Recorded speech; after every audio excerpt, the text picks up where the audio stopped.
أعوذ بالله من الشيطان الرجيم بسم الله الرحمن الرحيم الحمد لله والصلاة والسلام على رسول الله أما بعد السلام عليكم ورحمة الله وبركاته Hurmatlı Müslüman bir tuğanlar biz gayrele özümüzün dolboruz ulan tutağız bizden dolbor leylek sürüktü moldaları bizim bugünkü konağımız Bişkek şaharındağı Köktaş Meşitinin imamı Tınıbek Ükaviz'e kezek geldi. Anda sözü özüne verelim. Selamun Aleyküm ve Rahmetullah. Aleyküm selam ve Rahmetullah. Tınıbek hoş geldin Ükam. Rahmet. Anda bayağılı soru. Sen özün jönünde bir tanıştırıp geçsen. Atağının atı, leylektin kaysı ayılından bolosun, keseklerden kaysı urusundan bolosun. Atağın molda, çoğ atağın molda, cılbısı senin başlattığın moldaçılık degende bir tanıştırıp geçsen, anan kayrat sorularda ulantağız.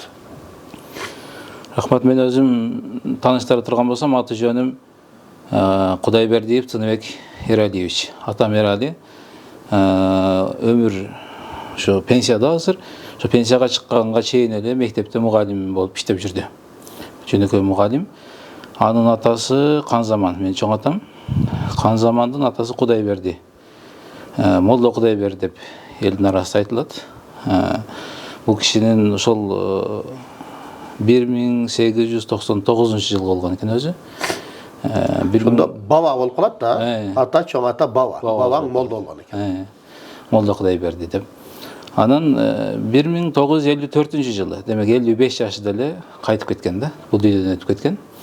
Бирок ошого чейинки жасаган иштери ошол мурда ошол Тажикстандан, Өзбекстандан, ошол тараптардан окуган экен, Молдо Кудайберди деп.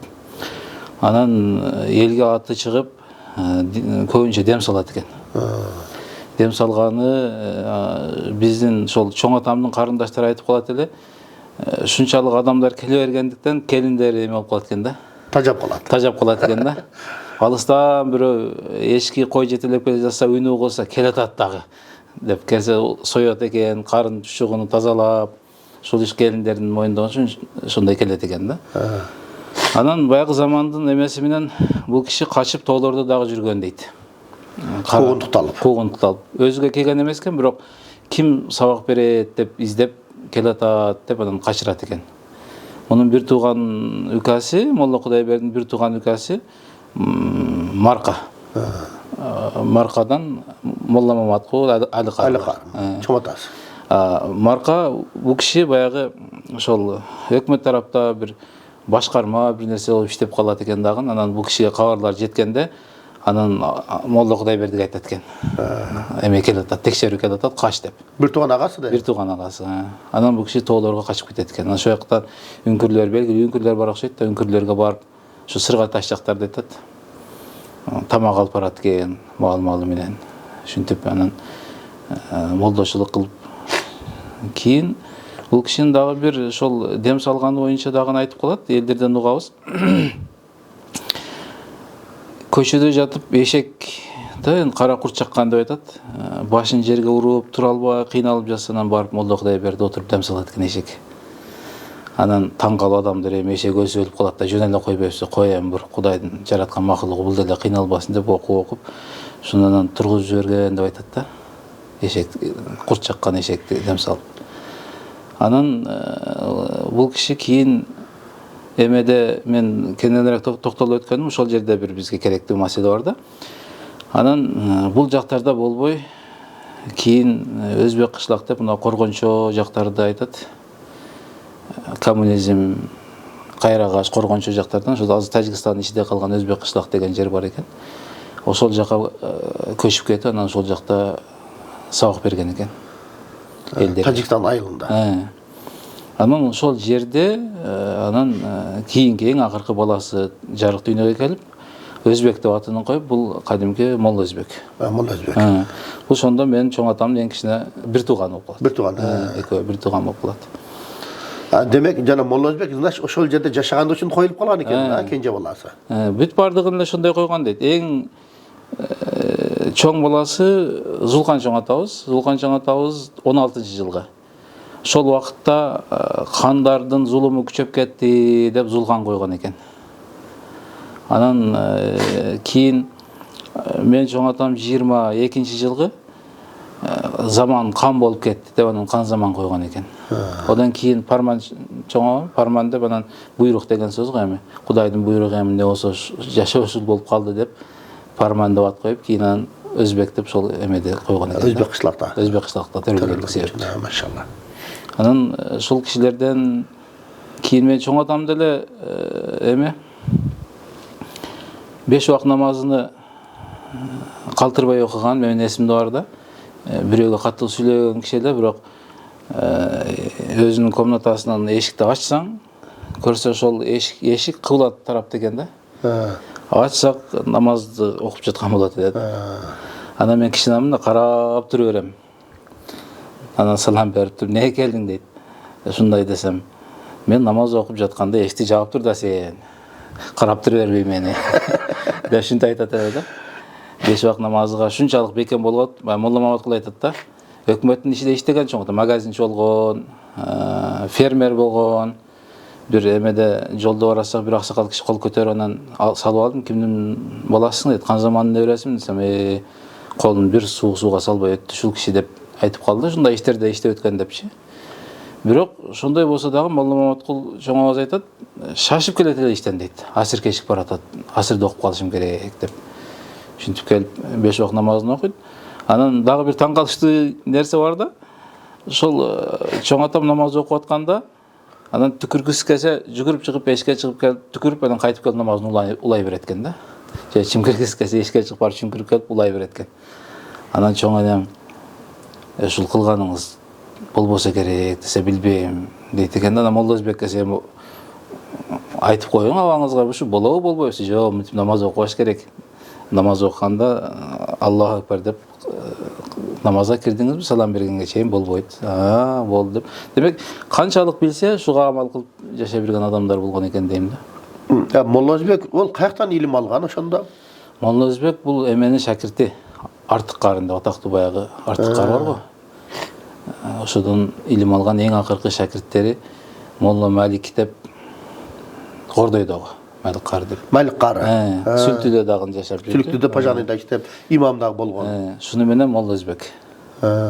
Анан Молла Маматкул чоң авыз айтат, бир Ошко барып, бир жерде жыйналып, Тажикстандан, Өзбекстандан моллалар келиптир дейт. Конокту күтүп калдык, анан ого чейин жөн отурбай бир Куран окуп, бири-бирибиздин мындай карап отурбайлыбы? Каталар болсо түздөп. Деп анан баардыгы чекеден окуп чыкты дейт. Анан Молла Өзбек окуганда, ушул бала окуса болот экен деп койт дейт. Ошол эмеден келген, Өзбекстандан келген эмеде карылар, ушул бала Куран окуса болот экен деп койт дейт. Ошол Куранды эрежелери бүт эмеден алган экен да. Артык Карыдан. Ушу кишинин шакирти болгон экен. Артык Кары бул Сүлүктүдө жашаганбы? Молла турду деп Миңжыгаштан болот го дейм булардын эмеси. Миңжыгаштан. Баягы Артык Карыны биздин устазы Молла Малик окуп калдык го кийин. Молла Малик да мына айтат эле, бул киши карылы атасы молда болгон, Молла турду. Кийин баласы кары болгон, Артык Кары. Куранды жаттап бүткөндөн кийин анан камалып кетет экен эме атасы. Молла турду. Камалганда баласы Молла Артык көргөлү барса, балам күнүгө 3 пара Куран окуй бер дейт экен да. Кантип десе айырмасы жок дейт экен. Кара окуйсуңбу, карабай окуйсуңбу, бирок күнүгө 3 пара. Анан бул киши Союздун күчкө толгон убактарында анан эмеде фермада ат карайт экен. Бул Артык Кары. Ат караса дагы эме кыла берет экен да, ошол атасынын сөзү менен күнүгө 3 параны окуп жүрө берет экен. Арадан 40 жыл өткөндөн кийин кайра катым Курандар башталып, таравилер башталганда Артык Кары чыкканда окуп кеткен дейт да, такалбай. Ого чейин иштерде намазда таравиде окубаса дагы кийин ошол күндө шуну бизге кайталап жүргөндү үчүн күнүгө 3 пара Куран эмени сактайт деп айтат эле да. Ушинтип жүргөн экен. Анан ошол биздин чоң аталарыбыз, андан чоңдор деле мисалы үчүн Молла Кудайбердин атасы Мажунус болсо, Мажунустан кийин Жакып, Жакыптын атасы Галбай. Галбай менен сиз экөөбүз ушул жерден биригебиз. Галбайдан биригебиз. Галбайдын атасы Рахматулла. Рахматулла менен Рустам Жалбаев деп Сүлтүдө Гүлжигит чогондор ошол жерден биригебиз. Онун атасы Жуманазар. Жуманазарды көпчүлүктөн сурагамда мен жет атам кийим десем, Назар ажы деп айтат эле да. Бул киши ошол убактарда демек жөө барган да ал убактарда. Жуманазар деген. Жуманазар ажыга барып келген адам болгон экен да. Onun лакабы Ечкибаш болгон. Ошол Ечкибаш ушудан келип караганды айтат да. Ушул негизи эле ошол ата бабаларыбыздын бардыгынан эле ушул дин жолунда жүргөн айтылат да. Анан Молла Кудайбердин бир момун адам болгон дейт, өтө момун адам болгон дейт. Башка эмелер айтып калат да, биздин айылдагылар, Паткоздогулардан. Жаңы көчүп келгенде айыл жок болгон экен. Айыл мен Кандай бул кайсы айыл? Айкөл айыл. Айкөл, Паткоз. Бул кайсы жылдар негизделген экен? Бул мен атам Канзаман. Эмеден келгенимде дейт, согуштан Молла Кудайбердин 3 баласы согушка кетет. Сулкан, Канзаман, Парман. 45-жылы согуш бүтсө үчөө тең келбейт да. Анан адамдар айтат, өлдү дейт балдарың, үмүтүңдү үз десе, жок, келип калса керек деп күтө берет да. 47-жылы мен атам келген экен биринчи жолу. 2 жылдан кийин. Польшанын немесин кайтарганбыз дейт. Польшанын границасында жүргөнбүз. 49-жылы Парман чоңам келет.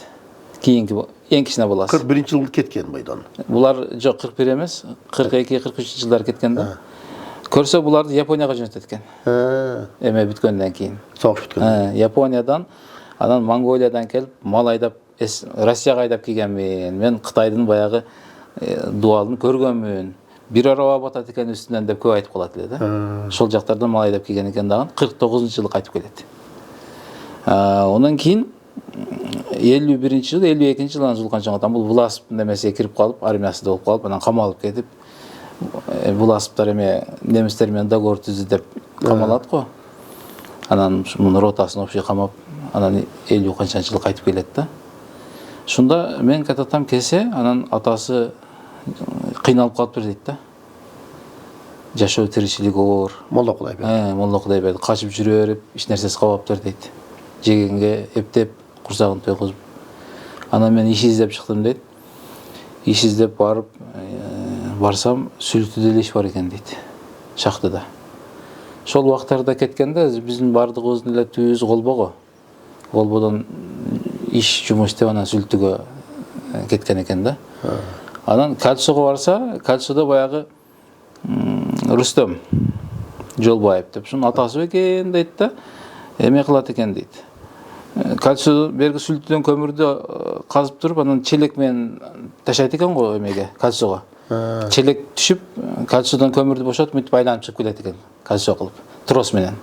Биз ошо поездди отуруп калдык, бирок Кальцону мен көргөн эмесмин. Ого чейин ошол жылдар дейт да, 50-жылдар болуп калат да. Анан шунун пашвиндигин майлап иштейт экен дейт. Бая Кальцонун. Анан кийин барсам дейт, рельс коюптур дейт. Вагон менен түшүрүп жүгүрөт экен дейт. Онун баласы окшойт да, Рустам Жалбаев. Рустам чоңобуз баягы челекке дейт сууду салып алып, ичиге толтуруп килиндерди салат экен, жыгач. Жыгач килиндерди сууга салып шиширип алат экен дагы, баягы тормоз кылат экен эмени, уруп түшүп барат экен. Кальцого көмүр түшкүчө урса дейт, баягы күйүп жок болуп кетет, ордуга башкасын уруп бара берет экен. Бир челек эмен жыгач түгөтөт экен эмеге. Жыгачта килин тормоз кылып. Шунда анан шахтага иштейм десем дейт, атам Молла Кудайберди. Сенин жердин үстүнөн ушунча жыл күттүм эми. Жердин астынан качан чыгат деп дагы канча күтөм мен сени. Деп анан болбой анан издеп чечендер бар экен дейт. Азыркы Паткозда эл жашаган эмес. Паткоз деп айтылып калышынын себеби дагы подсобный хозяйство, көмөкчү чарба Сүлүктүү шахтасынан. Ушул жерде чечендер мал багып, ошо айран, сүт менен камсыздайт экен шахтаны. Анан шулардын жанында иш бар экен, бирок чечендер адам жейт, адам өлтүрөт дейт экен да.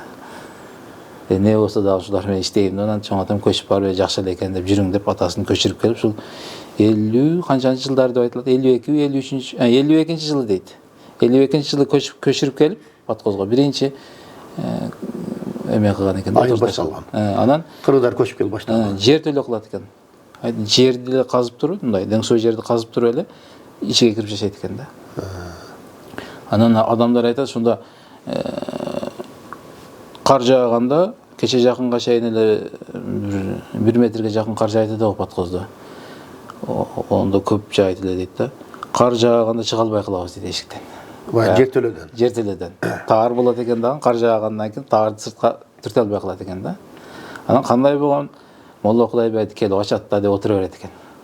Анан Молла Кудайберди туруп намазын окуп анан барып адамдарды күрөп чыгарат экен да жертөлөдөн. Шу жылдары анан чечендер ошо жертөлө кылып жашайт дечи эле. Демек ошолордон көрүп кырдырды. Алгач ошондой жайгашкан экен да. Сондай ошол убактарда көчүп барган экен да. Боз үйдөн эмеге өтүп бараткан убакта үйлөргө, жер үйлөргө. Кийин анан 62 деп турат да биздин үйдүн эмеси. 62-жылы салынган деп Подкоздо эң биринчи андарактан көрүп келип сен чоң атаң салдырган деп кеткен айтат эле. Үйдүн шиперин мынтип жапкан.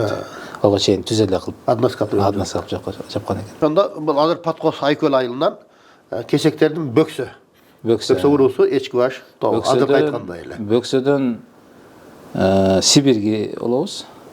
Сибиргинен 12ден анан 12-3кө бөлүнөт да.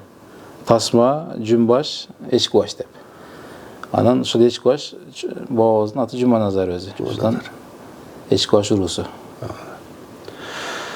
Анан бул суроо динге болгон кызыгуу канча жашыңдан башталган?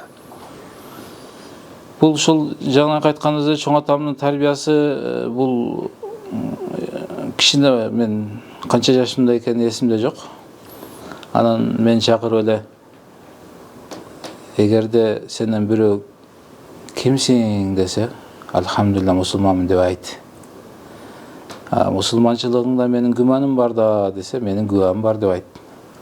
Күбаң кайсы десе, ашхаду ан ла илаха иллаллах ва ашхаду анна Мухаммадан абдуху ва расулух деп айт деп үйрөткөн. Ушул бардыгы деле шынтып үйрөткөн да аксакалдар бурда. Бул мектепке чейин да мен элес булас эстейм.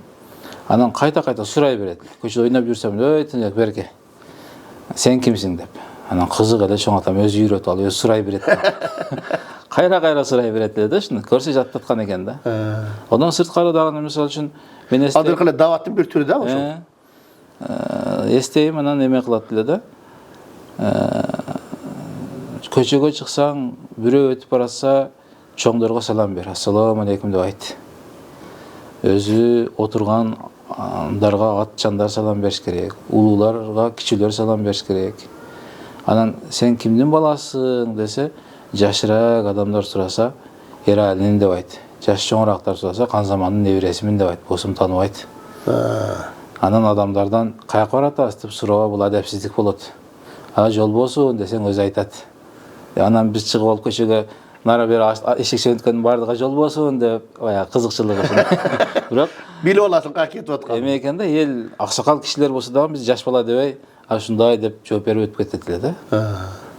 Анан ушул нерселерди үйрөттү да.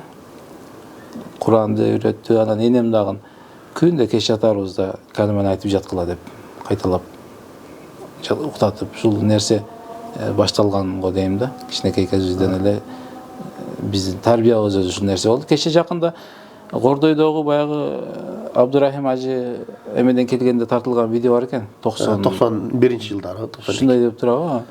Ошондо мындай тартып видео өткөндө мен кататам бар экен да, ошондо сүйлөп атат да жандагы аксакалдарга.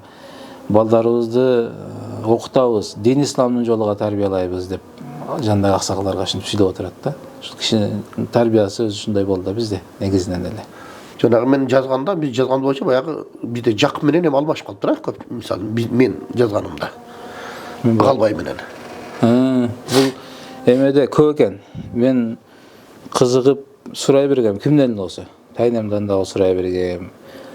Кататам, парманчоңом, кимден болсо сурап барып бардыгын жыйыштырып варианттарды коюп көрүп. Азыр бар да менде толуктай эчки баш десе таблицасы бар да, каерден чыгат. Энемдин видеосу бар экен, 2001-жылы тарткан экен. Ошол жерде айтыптыр да, мен абам палачы, бабам деп туруп айтып кеткен экен да. Мәжүнүс Бакши деп шуну да атап кетти. Сиздердин эме энеңиздин атасы Эшмет да. Халмат. Халмат. Аты Халмат. Бизде Эшмет деп жүрөт да. Эшметтен 3 кыз, Дархан, Ташбүй, Жамила деп. Халмат. Мүмкүн ушундай айтылып калса керек дейм да. Анан Күчүкбай деп жүрөбүз го. Күчүкбайды бир жерде Эсенбайды даган деп айтылат да. Анан ол кичине согон бөксөлөрдүн үйдө кичине болгондо ошол күчүк эмес, кичик эле десе керек, бизде ондой күчүк деген атты койбосо керек дейм да мен. Жок, ол эме Эсенбай болушу мүмкүн, просто баласы Турбай ошо күчүккө кошо жаткызып койгон бир эмеси айтылат го. Шуну айтам да, өзүнүн аты Эсенбай го дейм да мен. Ушинтип чоң атамдын тарбиясы бул жеке эле мага эмес, балдары, неберелери, кыздары бүт бардыгын чогултуп жума сайын сабак өтөт эле да, өзү канча билсе шуну. Жана бизге үйрөткөндөрдү бүт бардыгын жума күнү бүт бардыгын үйгө чакырат. Келгиле. Анан тамгадан, Курандан үйрөтүп, окутуп, шундай чөйрөдө чоңойдук да негизи эле. Эмеде ошол эмеден тарбияланып кийин Бул мектептеги кезде. Мектепке чейин. Мен 3-классымда өтүп кетти да чоң атам. Анан 4-класстан окшойт мечитке каттап калдым да. Баягы бахмал сумкаларга Куран баарын салып жөнөп калсам, анан каттенем айтып калат эле, сен ушу күнүңдү каттатан көрсө кандай бактылуу болот эди, сүйүнөт эди, шуну көрбөй өтүп кетти деп.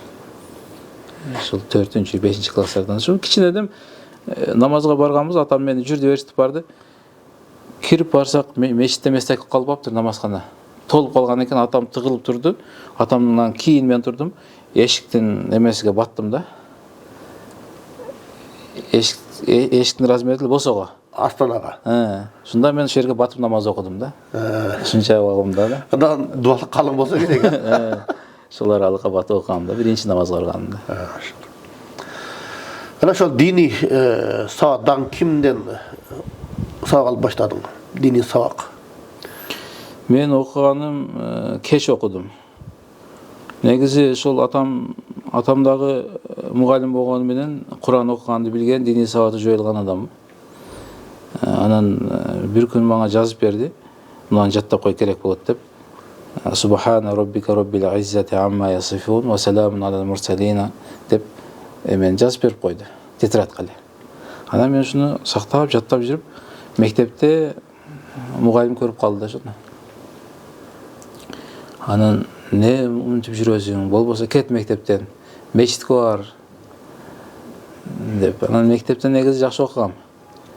Мен ушул 1-2 класста баягы почетный доска деп сүрөтүм илинген болсо, мектепти бүтүп кеткенге чейин турду ошол жерде. Жыл сайын жаңыланып. Анан биз сага ишенсек, мен сени олимпиадага алып барам деп жүрсөм, сен мынтип жүрөсүң деп. Ушул союздун эмеси тарайлык секретардан таасир. Анан ошодон бул жакшы нерсе эмес экен да деп мен ойлоп окубайган эмесмин одан кийин. Ушуну мен университетте окуп жүрүп, ошол жерде бир кызык маселе бар да, университетте окуп жүрөбүз. Кайсы университет? Аграрный университетте. Анан Саид Назар бар, станис, дамылан сабак берген. Шунун укасы биз менен окуйт университетте. Бир группада экөөбүз чогуу окуганбыз. Анан бул бизди ээрчитип бара берди да, намаздарга жүргүлө, жума намазга барабыз деп. Мугалимдерден уруш эстип, анан жума намаздарга бар. Анан бир күн орозо болуп калды. Анан орозодо ким орозо деп, анан мен орозомун дедим. Дамдыр 4-5 бала орозо экенбиз, студенттер. Анан бүгүн ифтар бар, жүргүлө деди. Анан жүргүлө деп, анан барып Исламский университетке эрişип барды. Исламский университетке эрişип барып, анан али убакыт бар. Бизде айткан саатка бардык да эми. Озучар бол эле экен. Мына класска кирип тургула, деп. Кирип отуруп турсак эле, анан сиз уште сүйлөп аткан экенсиз. Лекция окуп. Анан жакты да. Сиздин метод мурда биз айылда чында окугум келчү, бирок барсаң чубук менен урат, сөгөт деген сөздөр бар эле да. Эми молдо деген молдого окуш ушунчалык кыйын экен да. Шунун баардыгына чыдасаң анан Куран үйрөнөт экенсиң. А кирсем сиз эсимде бар да, желкеңизди мынтип кыймылдатып коюп, анекдоттарды айтып, күлдүрүп сабак өтүп атсаңыз, бул башкача го деген ой келди да биринчи. Анан вообще кызыгып калдым. Атама чалып, ата мен университет таштап исламскийге тапшырайынчы десем, бүт деди биринчи, анан өзүң билесиң. эмеңди бүтүп алып окууңду. Дагы бир 2 жылга 3-чү курс болсом керек да. Дагы 1-2 жыл чыдап кояр деп. Аны мен сабак алам деп анан кийин мечиттерден издеп жүрөм. Анан бир күнү Ош базарда мечитке келип калсам, бир Шукурулла деген өзбек дамылы бар. Ушул киши айтты, ким Кур'ан үйрөнөм десе, мен сабак берем деп мечитте шамдан куптанга чейин деп жарыя кылып калды. Анан сүйүнүп эле анан эмени көтөрүп келип, кийин дептерлерибизди көтөрүп келип сабак алып калдык. Анан ого чейин Улан, азыр муфтиятта иштеп атат, Улан. Ушул деле бизди көп сабактарга естип барат эле. Биякта сабак болот экен, жүр, биякта сабак болот экен, жүр деп. Анан бир таасирден эмес да, көп эмелерди анализдеп, мен негизи анализ кыла берет элем. Анан бир нерседен таасирленгенден сразу эмес, көп нерсе бир учурда себеп болуп кетти да. Анан ошол эле учурда баягы таң калыштуу нерсе болду. Мен түшүмдө бир нерсени көрүпсөм, эртеси күнү кайталанат да. Ошо мисалы түш көрдүм. Барсак, университетке барсак, мугалим келбей калды, мен силерге сабак бербейм, башка бирөө сабак берет деди. Эртеси күнү барсам шундай болду да. Андан кийин 1-2 күн өтпөй эле жаныбызда квартирада жаткан баланы түшүмдө көрдүм, бир чукурга түшүп кетип бутун сындырып алганын. 2-3 күн өтпөй кийин сол эме болду. Куя кайталанды. Кайталанды да, бутун сындырды ошол. Мындай көп болду да. Анан баягы ошо Аллах Тааланын тарбиясы окшойт да, мен уже даяр болуп калдым да. Пайгамбар хадисинде келет го, эгерде түшүңөрдү, өңүңөрдү көрсөңөр, бул пайгамбарчылыктын 36-дан бири деген хадис бар. Машалла. Ошентип анан уже окуу менен келип калды да. Башка эч нерсе баягы эртең менен ошол убакытта Аллах Таала убакытка береке берген окшойт да. Эртең менен багымдат намазы 7-де окулса, мен 6-да турам да. 6-да туруп шаарды чуркайм. Бир круг берип 10 километр чуркайм, 5 километр чуркайм, ар кандай. Чуркап келип намазды окуп, анан сабак барам. Университетке. Университеттен чыгып келип, базарга келип иштейм грузчик болуп. Анан шамга чейин иштеп, шамда мечитке келем. Мечиттен сабак алам. Анан куптанды окуп, анан кайтып кетем, үйгө барып жатам. Ушул эме убакыттарда береке болду да. Ошол кызыгуу, ошол баягы нерселердин таасири менен окуйм дедим. Не болсо дагы кызыктырбайсыз, окушум эле керек деген аракет болуп, Шүкүрулла намаладан окудум. Анан кийин эмеге, бул киши бирок бизди арабча окутпады. Түрки эме менен окутту. Кур'ан бир пара Кур'ан жаттатты, ибадат исламия. Түрки окутту да. Анан эми муктасар окушуңар керек. Муктасарды мен окута албайм деди. Арабча билген устаздардан окуйсуңар. Деп анан айылга барсам, Молла Маматкул муктасарды мен окутам да сага. Алып кел деди, анан алып барып, ал кишиде муктасар окудук. Муктасар окуп анан таппай калат. Анан айтат, Молла Өзбектен окуган экен. Молла Маматкул Молла Өзбектен сабак. Муктасарды. Молла Өзбектен окугам дейт. Молла Өзбек канча окуп алат аркамдан дейт. Үйрөнүп ал, сен дээриңде бар. Майыл деп кышы менен окуйм дейт.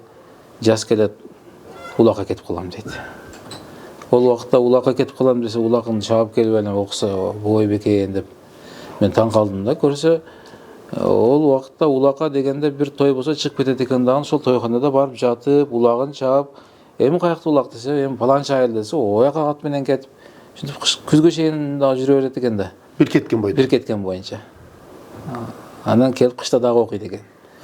Ушинтип меники чала болуп калды деп анан көп жерлерин белгилеп койт элек муктасардын. Кийин сурайбыз деп. Каяктан сурайт экенбиз, кимден сурайт экенбиз. Депсем, жума күнү жума намазга менен барасың, китебиңди алып ал деди. Анан барып жума намазды окуп, бүткөндөн кийин кел деди. Кирсек анан кийин Молла 1-2 жерде сизден сурайык деди. Болду. Кандай кегилип отургула деп анан Молла Маликке ээрчитип барган экен. Абдманап карын атасы. Шу киши анан кийин мындай кылып тез айтып берип койду. Ол эми жатка билет да. Тез айтып беріп қойды. Біз баяғы қиналып емен қалған жерлерді тез айтып беріп қойды. Шулбу, болды, дағы қайсы деп. Болды, шулде. Болды, Аллаху акбардан. Анда қызығып қалдым да. Кейін атама айттым. Мен өзі айылға барып қалғаным, мынау университетті бүтіп, Қамбаратаға барып, Қамбаратада іштедік. Анан келіп қайтып келсем, мені направление жазып, Ошқа бері жөнөттү. Мен өзі гидротехник инженер специалист. Ошто эмеде иштейсиң dedi, Осто. Направление қолымда жөнөгөм. Атам айтты, 5 жылдан бері шарда жүресің, шуну мен Ошқа кетсең қашан келесің? Айылға келіп, bir ай тұрып кет деді. Айылға барсам, анан повестка келді армияға. Анан армияға барып, ол уақытта 1 айлық эме чыгып қалды. Оқу, армиядағы десе, олат оқу десе да, олат 1 ай барып жүріп келді Ошто. Анан кеш күз болып қалдығын, біздікі су бойынша дағын уже жұмыс жоқ. Жазда башталады деді. Қышы менен не қылам деп, анан атам айтыш, Молла Мәлік бір сөйлешіңші, маңа сабақ бере екен. Десем, анан атам сөйлешіп келіп қойдым, бар бер деді. Барғаннан кейін Молла Мәлік дамыла келдім еле, маған шығат күтіп тұр деді. Анан шықсам, шашып жүретілі ғой кіші. Кел деді, мен Қазаманның өресім, кел айты бер деді. Оқиын деп келдім десе, жүр деп қолымдан жетеледі дан. Молла Рошан, мұна бұлан оқытың деп кіргіз медресеге отырғызып қойды да. Мен жөнеле баяғыдай сабақ алам деп барғам, бірақ мен медресеге отырғызып қойды. Мұнаны бірінші кісі қабыл аласыз деп қойды. Ол өзі шашып басатылы ғой дамыла. Раматылық берке абсаттар дамыл айтады да. Şu сабақ берем дейді, şu Молла Мәлік дейді, баяғы көлөшүнү де жөнеле кийоса болот, мананы дейді, тепкіле ото көчөгө чыгып кетет дейді. Bir Молла Сауыр болып қалды. Досмолұлы. Анан шам намазын оқытабыз. Намазды оқып, дуа қылып бүтіп, о кішім не болды, зикір қылып қалды, тұрып әлем Молла Мәлік қандай да таппай қалды. Молла Мәлік тамына байқауған екен о кішіне. Шығып сұрады, мен айттым, үйге кетті деді. Қашан кетті? Кетті ол уже. Еңкейіп кетті көшеменен. Баяғы скорысы дағы бар екен о кішіне. Шонтаны медресеге оқып қалдым. Шында барғанымда Молла Мәлік тамына мен үйіме кел деді. 84-темін деді оқшы жашының. Өз айтатылы, мен 84-ке келіп қалдым деп. Анан барсам, дарбазасынан кірдім. Дарбазасынан кірсем, баяғы тандырдың үстімдай шипыр болады қой. Листтен шипырды оңдалап тұр кіші. 200 литрлік бочканың үстіге шығып. 1 метрден жоғары болады да бойы. Мені көрді дағын ке болам деп секіріп түсті да. Бочканың үстін. Таңғағам да, немесіге жеңілдіге. Анан ол жастағы адам, оның үстіге бірінші шықса, зорға түседі, ол кіші секіріп түсті да. Анан шол кішіден сабақ алам деп барсам, анан медресеге отырғызып қойып, анан медреседе оқып қалдық да. Сонда Абдулла ибн Аббас Ислам институты деп айтылады. Şu жерден сабақ алдық анан. Ал жерде бүтірдің оқып. Анан мен жашым өтіп қойған да, уже университетті бүткем. Башқа жанымдағы балдар кішіне, мен жашым оларға теңкебейді. Анан шаш оқыдым да. Шашылыш оқыдым дағын, анан каникул болып қалды. Каникулда дағын үйге барып оқимын да. Бірінші каникул, қышта. 1 айлық каникул да. Анан ол уақытта күн суық болып кірсек, мұзда отауыз десек, ұстаздар деп көріп, түтін шықпайды, қой жақшы екен ғой деп қойды да. Сілер жөнілі мұзда отасыңар депші. Анан барып суық десе де сілер айтыки жақшы, пешке бар бірақ ылытпайды да. Biz de даже пешке жоқ, өзінің төшегімізді ашып тұр, деп ылып тұр, анан ішке кіріп жатып алады дейік.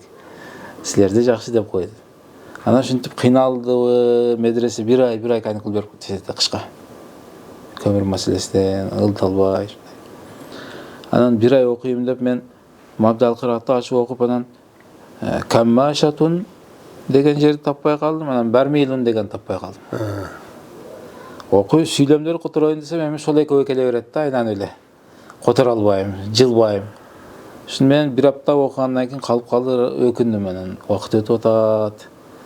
Кандай кылсам болот экен деп анан кийин Абдурахим Дамулла сиз тааныйсызбы? Колондуда. Колондулук. Мен группалашым болот. Ошол киши Пакистандан окуп келген.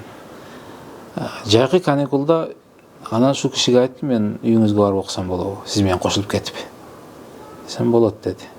Анан кошулуп кеттим. Окушка жөнөгөм.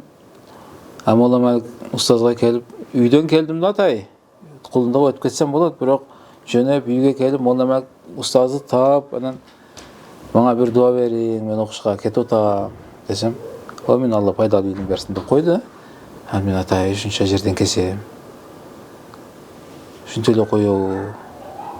Жакшы дуа бербеди деген сип кеттим да. Көрсө ол мааниси терең экен да, ошо пайдалуу илим деген сөздүн өзүндө не деген маани жатат экен да. Көп ушинтип дуа берди. Шашып эме кылат эле го. Андарактагы Акбар таксырды шуну көп айтып калат эле.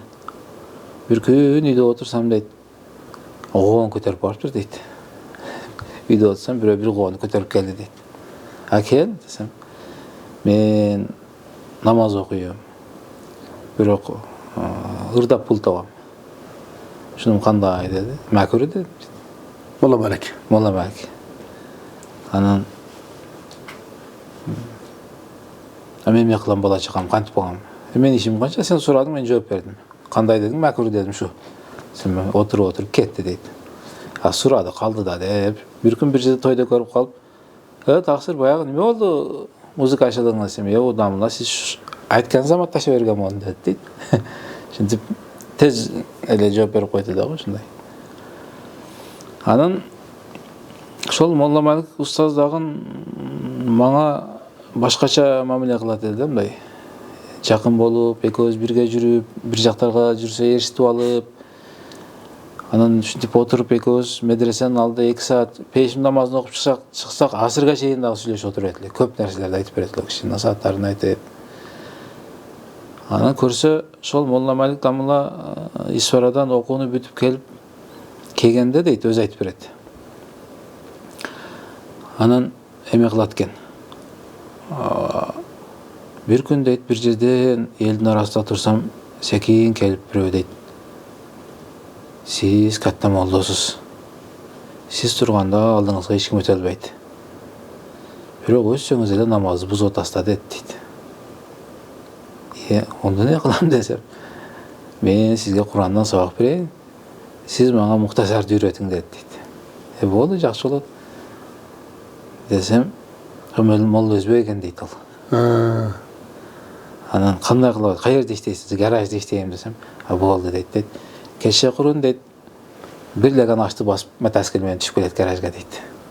Анан таң атышка экөөбүз сабак кылабыз дейт. Ой азамат деп ушинтип эскерип калат эди да, Молла Өзбек. Молла Өзбек айтат, ой азамат ушинтип дейт.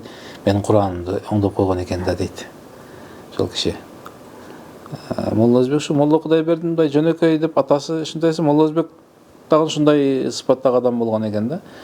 Ошол эжелери, Молла Өзбектин эжелери биздин эжелерибиз болуп калат эми. Чоң атам, карындаштар айтат эле да. Адамдар кесе сен дем сал деп Молла Өзбек айтса, ата мен уялып атам да дем салгандан. Десе да уялып алсаң көзгө карабай окуй бер. Көзүңдү жумуп окуп болбосом деп ушинтип эме кылат эди, үйрөтөт эле деп. Ол киши дагы бирок жаш өтүп кетти да Молла Өзбек. Ушинтип анан Абдурахим Дамулла 3 мабдал кыраатты жакшы үйрөттү бизге. Ушул аркасынан кубалап жүрүп, үйгө барып жатып окуп жүрүп, анан одон жакшы пышкандан кийин уже түшүндүм, грамматика керек болгон экен. Кийин Молла Рошанга жармаштым. Грамматика үйрөтөбүз. Медресенин мүдүрү болуп акта. Мүдүреде. Анан бирок ошол кишилер мүдүр болсо дагы үйгө алып барып, үйдөгү тамакка чакырат бизди. Кошулуп жейбиз. Ушинтип жатып окудук да ушул киши. Баягы башка айтканда баягы хужра эме деп коет го. Тартип. Шунун бир эмесин көрдүк да. Ошол эмеде окуттук да тартип менен. Башкача айтканда баягы бир китепти бүтмөйүнчө кийинкиси жок деген эреже менен. Анан дурусун Ахфияны окутту, Кафияны окутту, Шарх Мулла Жами бүтпөй калдык, бирок одон дагы окутту да. Анан грамматиканы окугандан кийин анан фихтан Молла Мелик Тамыланын кармап алып окуй берет элем. Кийин мешітте тәлім өтөт го баягы жыйналып. Бүгүн тәлім окулду, эртең тәлімди ким окуйт десе, эч ким жок да. Шыкпагай кыз. Сен окуйсуңбу десе, эртең жумушум бар десе, сенчи таксыр десе, бир жака барыш керек десе. Молла Мелик Тыныбекти жазып коюш, куусаңа кетпейт мына шу жерде. Шул окуйт деп жаздырып кое берет эле мени. Ушинтип ошол кишиден муктасарды окутуп, кайтарып алат эле да киши. Өзү үйрөтөт дагы, кийин анан өзү отура берет. Оку дейт. 1 саат, 2 саат окуй бересиз, угуп тура берет. Анан жатты. Токто деп. Анан кандай болду шу жер дейт. Мындай десең, сүрөтүн айт дейт. Мисалы кандай болот? Анан мисалдарга чейин, болот айта бер деп ушинтип. Муктасарды кийин бардык айтып эле да, Мелик Тамыланыкы жат депчи. Шуну жат эле. Каерден болсо дагы, өтүп бараса дагы, бир нерсени окуп жаткан болсо, токтой эле, не дедиң азыр? Деп турлап коюп. Анан өтүп кетет. Жаттап алган да. Ошо бизге дагы ушу жаттатты да. Кол бош болсо эле, анан бир жактардан марекеден келип калабы, жаназадан келип калса, мечиттин алдыга, медресенин алдыга келип отуруп, анан Тыныбек ачык муктасарды. Оку дейт. Окуй бересиң, деп бир хавалага келгенде, анан экөөбүз окуп отуруп шуну окуганга көп болуп кетиптир деп. Анча болуп калыптыр. Ушу 1 ай болуп калса керек да эми арада. Ушу акылы дагы тунук өтүп кеткиче дагы баягы акырда коляскада туруп калды да киши. Коляскада отуруп келсе дагы балдарды жөнөткүлө деп, биз медреседен балдарды жөнөтүп, муктасардан сабак берет да отурган жерде үйдө. Киши. Машалла. Эми окудуң, анан дин ишмердүүлүк кайсы жылдан кантип башталып калды? Дин ишмердүүлүктө кайсыл жерлерде эмне кызматтарды иштеп келдиң? Дини ушул медреседе окуп жүргөндө эле баягы ушул жаңа айткандай Молла Мелик устаз бир күн мынтип өтүп барасам, "Эй бала, токто" дейт. Анан жаңы эле баргам өз медресеге. "Каяктан келдиң?" дейт. "Подкоздан." "Жок, мен кайсы медреседен, кайсы устаздан келдиң?" деп сурадым дейт. Анан Бишкектен мечиттерден эле сабак алгам, кичине канча деп 1 пара Куран жаттагам. Ошо мен айтам, жосогум келишип турат. Лейлектин сөздөрү була жосогум келишип турат деген. Ушинтип ушул эсимде калды да. Анан имамчылыкка өткөрөт эди. Өткүлө имамчылыкка дейт. Бирөө дейт, устаз дейт, шакирттерин өткөрбөй эле өзү өтө берет экен дейт. Сиз турсаңыз кантип өтөбүз биз дейбиз да. Жок, өтүшүңөр керек деп. Бирөө дейт, өзү өтө бериптир дейт. Анан бир күн келип, шакирттерин өткөрөйүн деп, өт десе баягы шакирти шашып калып, азыр мен окуйм. Фатиханы окуп, кайсыны зам кылып сүрө кылам деп, анан таббатты зам сүрө кылайынчы деп чыгып, таббат дептир деп, ушул окуяны айтат. Силер дагы бир күн барып таббат деп жүрбөгүлө. Өтүп көрө деп анан сырткары ошо Молла Зулкайнар Дамулла менен көп жолугушуп, о кишинин дагы насааттарын алып жүрдүк. Молла Кудайкулга көп бардык үйгө, зыяраттап барып, о киши дагы көп сөздөрүн, насааттарын, анча маселелерди айтып, анан ушул медреседен кетпей эле, медресенин бүтө эле келе устаздарга жок убагыда ордун толуктап сабак бересиң деп эме кылды да. Сабак берип баштап, анан медресенин бүтө эле мугалим болуп калып ушул жерде эле, ошол эле медреседе. Андан кийин баягы катчы болдук. Катчы болуп анан Казиятта. Жок эмеди, медресенин өзүдө эле. Медресенин өзүдө эле, анан кийин директор болуп калдык медреседе. Баягы жогорку дин окуучулар мүдүрлөрүндө светтик жогорку диплом болуш керек деген шарт болуп калды дагы. Анан ошол эмеде бир күн аттестация деп бияка келип, аттестация тапшырып чыксам эле, сени чакырып атат деди. Анан барсам, Ибрахим Дамулла кулунду дагы. Бул кишиден дагы окудум эмени, Шархи Каядан окудум. Анан айтты, ушундай дипломдуу адам керек экен, болбосо медресе жабылып калат. Биздин медресеге эме болуп бер, директор болуп бер деди. Анан мен директор болсом, жөн эле атыга директор болсом болобу десем, жок, директор болгондон кийин барып сабак бериш керек да деди. Анан кулумда барып келиш, кыйналып каламбы десем, ойлонуп көр деди. Кийин анан ол кишилер башка бирөө тапкан окшойт да. Кийин айтып калдык Исман ага эме керек деп. Мүдүр керек деп. Анан документтерин бер деп документтерин берип койдум. Шул анан бир күн буйрук алып барды да. Буйрук алып баргандан кийин ошо казы ким өзү Тыныбек деген сен биз директор кылабыз деп чуркап жүрөбүз, каякта жүрөсүң, сен өзү барсың деп анан буйрукту окуп бере эле. Мен жашым дагы жашыраак эле ал кезде. Анан мен мүдүр боло турган болсом, мугалимдердин бардыгынын жашы менен кетти. Эми жардамдашасыңыздар, жардамдашасыздар деп ушинтип 3 жылга жакын эме болдум окшойт. Медреседе. Одан кийин Лейлек райондук хатибиятыда. Исмана шаардык эмесиде жүрдүк, катчы болуп. Кийин Лейлек райондук болуп туруп бир болуп кетти дейк. Кошулду. Кошулганда ошондо эме имам хатиптин жардамчысы болуп бир убактарда жүрдүм. Анан кийин Бишкекке келдик да. Балдарды чоңоюп калды, мектепке окуй турган болду. Анан мен ойлодум, бала каерде окуса ошол жерде каласың. Анан барганда эле ушул мен бул жерде калбашым керек да, шаарга барып бир баягы уже чектелди да, мисалы үчүн башка илим карап көрсөм, акыркы жылдарда мен өспөдүм.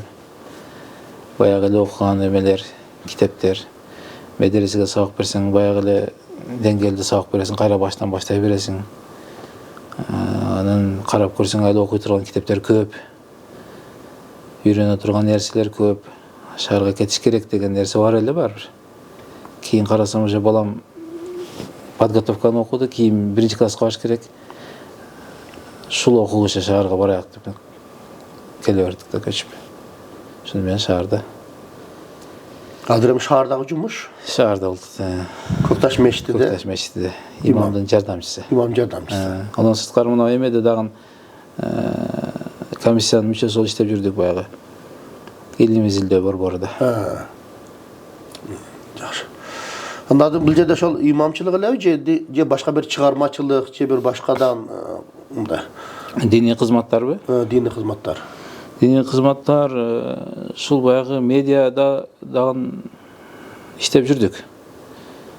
Анан мусулман бир туугандар деген бир эме ачып, Телеграмдан, Инстаграм, соцсеттерден, YouTube, WhatsApp'тардан баягы хадистерди, окуяларды, фикый маселелерди которуп таратып. Анан азыр мына ушундай студия ачабыз деп аракет кылып, команда жетишсиз болуп калды. Буга мына сиздер, Алла разы болсун, команда менен иштеп атасыздар да. Канча адам убактыны, өмүрүнө экранда көрүнгөн сиз болсоңуз, көрүнбөй канча адам кызмат кылып атат, мисалы үчүн. Анан азыр ушул элдин деңгээлиге жараша бир жазайыкчы деп китеп жазып атабыз негизи башка эмеде. Ушундай иштер менен айткан. Жакшы, алхамдулилла. Өтө жакшы, мындай баарлашуу болду, Тыныбек. Эми бизде ошол ар бир эфирдин акырында, сабактын акырында келген коноктор жаштарга бир насаат айтат. Анда камераны карап туруп, ошол жаштарга эмне деп насаат айтат элең? Жаштарга насаат айта тургандай деле биз өзүбүз деле жаштардын катарындабыз. Анан бир өзүбүздүн бир практикабы же болбосо басып өткөн жолдонбу бир бөлүшсөк болот, албетте. Же пайгамбарыбыз саллаллаху алейхи вассаламдын насааттарынан. Бүгүн биздин коомубуздагы эң эле мындай суусап турган нерсе баалуулуктар. Башкача айтканда, баягы закон, мыйзам же менин укугум деген нерсени талашып отуруп, ошол эле учурда туура бул жерде мен туурамын, бирок сен мага караганда жашың улуураак, мен сыйлап коюшум керек. Же болбосо чоң адамды урмат кылыш керек, же кичинекей адам түшүнбөй калды, же бирөөдүн бир сөздү айтып ала турган болсо, соцсеттерденби, башка жерденби туура эмес сүйлөп кое турган болсо, ошону жакшы ойго, балким ал бул нерсени максат кылган жок, адашып айтып алды деген бир баалуулуктар биздин коомдо азайып баратат. ушул нерсе айта турган нерсе ушул жаштарга эгерде ушул баалуулуктарды бүгүн силер сактап калган болсоңор же жалпы сактап калсак мунун пайдасыны өзүбүз эле көрөбүз да. Эгерде жок биз ушул темпте кете бере турган болсок бизден кийинки тосуп ала турган келечек мындан дагы оор болушу мүмкүн да. Бир эле окуяны мисал катары айтып бере турган болсом, бир күн мен машинам менен баратсам, светофордон кайрылып атам.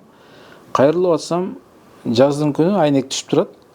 Анан жашы өтүп калган эже балам мени ала кетпейсиңби деп ошол жерден кыйкырып калды да. Анан мен айттым, пешоход өтүп атат, токтоп турам мен. Эже бул жерде токтой албайм да мен бурулуп нарактан барып токтой ала турган жеримден токтоюн, сизди күтүп турайын, аркамдан барып анан ала кетейин десем.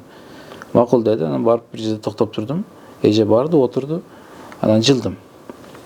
Анан баягы эжеден сурадым, эже мен каяка кетип атканымды билбесеңиз, мен бир шаардын көчөсү бир 50-100 метрден кийин башка жака бурулуп кетиши мүмкүн. Неге сурабай эле отуруп алдыңыз? Каяка барасыз? Сиз адресиңиз кандай? Кайерге чейин барышыңыз керек эле десем, баягы эже айтып калды, балам сурайсың да.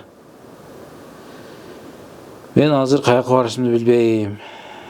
Дейт, неге десем, мен жолдошумдан ажырап, анан жаш калып, ушул баламды деп, баламды чоңойттум. Окуттум, керек болсо Америкага чейин окуттум. Балам Америкадан окуп келип, фирма ачты Бишкекте, жашоосу жакшы. Бирок ошол баалуулукту, адамгерчиликти үйрөтпөпмүн мен. Бүгүн келип балам айтты, сен уже жашооңду жашап бүттүң. Үйдү бошотуп кой, эми биз жашайбыз. Мен каяка, сен каяка барсаң өзүң билесиң, сен уже жашооң бүттү деп менден үйдү алып койду. Мен көчөгө чыгып, ушул бир карылар үйү, баягы же кайрымдуулук үйү, ушул жактарга бир барам. Туугандарыңыз жокпу десем, туугандарым дагы бар, туугандарым дагы чакырып атат, кел биздин үйгө эле деп атат, бирок эми курсагымдан чыккан баламдын үйгө батпагандан кийин башка бирөөнүн үйгө батмак белем. Мен тагдырыма моюн сундум. Өмүрүм өткүчө эми ушул үйлөрдө жашайм да деп туш келди, багыт алып чыгып баратканмын азыр деп жооп берди да. Бул нерсе биздин коомго, биздин элдин, биздин динибиздеги өтө жат көрүнүш, бирок канчалык бир кабыл албайын десең дагы ушул нерселерди биз бүгүн көрүп атабыз, көрүп баштадык. Эртең биз бүгүн улууларды урматтап, диний баалуулуктарыбызды, каада салт баалуулуктарыбызды сактап калбасак, эртең бизди не деген келечек тосуп турарын өзү анык эле көрүнүп турат. Ошондуктан мен туурумун, менин акым, мен права бул жерде, закон меники дегенден мурда дагы туура мен, бирок урматтап кое берейин, сыйлап кое берейин, же болбосо бирөөнүн сөзүнө туура бул туура эмес айтып алды, бирок мындай ойдо болбосо керек, же балким бүгүн айтып алса да эртең ойлонуп бул ойунан кайтаар деген жакшы түшүнүктөрдө болгон болсок, эртең биз дагы ошол эле келечекте жакшы нерсе тосуп алат деп айтат элем. Алла разы болсун. Туугандар, биз ар бир эфирдин аягында бирден икая айтып көнгөнбүз, ошо адат кылганбыз. Анда биздин дагы ошол бүгүнкү икаябыз бир падыша тууралуу болмокчу. Бул падыша, бул өзүмчүл падыша экен, өзүнүн шаарына бир мечит куруптур да. Бирөөң дагы бир кирпич эч нерсе кошпогула. Мен өзүм курамын мечитти, мен өзүмдүн атымды койдурамын, өзүмдүн атымды жаздырам деп туруп, баягы эмне эгоист деп коет бизде. Анан эгоисттиктен дагы бул жерде кожо көрсүн, эл көрсүн деген маселе турат да. Ошол мечитни бүтүрүп туруп, анан өзүнүн атын жазып коюптур. Баланча падыша мечити деп. Түш көрүптүр. Түшүндө атымдан периштелер түшүп, баягын өчүрүп туруп, башка бир атты жазып коюптур. Аялдын атын жазып коюптур да. Анан туруп алып туруп, аскерлерин жөнөттүр, барып карагылачы. Менин атым турабы? Жазылып койдун. Же башка бирөөнүн аты жазылып калыппы десе, аскерлер бар, жок, сиздин эле атыңыз турат дептир. Кайра келип жатыптыр. Эртеси күнү түшүндө дагы эле баягы көрүнүш дейт. Периштелер түшүп, мунун атын өчүрүп, бир аялдын атын жазып коюптур да баягы жерде. Кыжалат болуп тур, дагы барып көрөлөчү, менин атым турабы же башка жазылып калыппы десе, барып көрүп, жок, сиздин эле атыңыз турат дептир. Үчүнчү күнү түш көргөн экен, баягы аялдын атын жаттап калыптыр. Баягы жердечи. Туруп эле барып, ошол аялды издептир. Издеп анан сен өзү кандайсың бул? Кандай адамсың өзү? Сенин мечитке кандай салым коштуң десе, мен өзүм бир картайган адам болсом, анан кембагал болсом, кайда мен мечитке? Анын үстүнө сен өзүң салым кошпогула деп жарыялагансың. Bir gün ошо мешіттің жанынан өтіп барасам, bir eşekке жыгаштарды артып қойып тұр, bir қазыққа байлап қойып тұр. Бірақ сусап суға жетпей жатып тұр. Улам тартынат, қазықта жиби қысқа суға жетпей жатқан екен. Ошол қой, бұл да болса Құдай Таалам бір жаратқаны, ошоға мен суыны жақындатып берейін деп, Аллах разылығы үшін ошол суыны жақындатып бер, ошо эшегini мен суарып қойған элем дептир. Ошондо баягы падыша ойлонуп тур дагы, мен ушинтип Алла разычылыгын бул жака токтотуп коюп, өзүм деп туруп эле мен ушундай бир мешит салган экенмин. Көрсөм менин ниетим да ишим да кабыл болуптур. Аллах разычылыгы үчүн деген ошол аялдын ниети кабыл болгон турбайбы деп туруп, аскерлерди жөнөтүп, аялдын атын жаздырып койду дейт. Натугандар.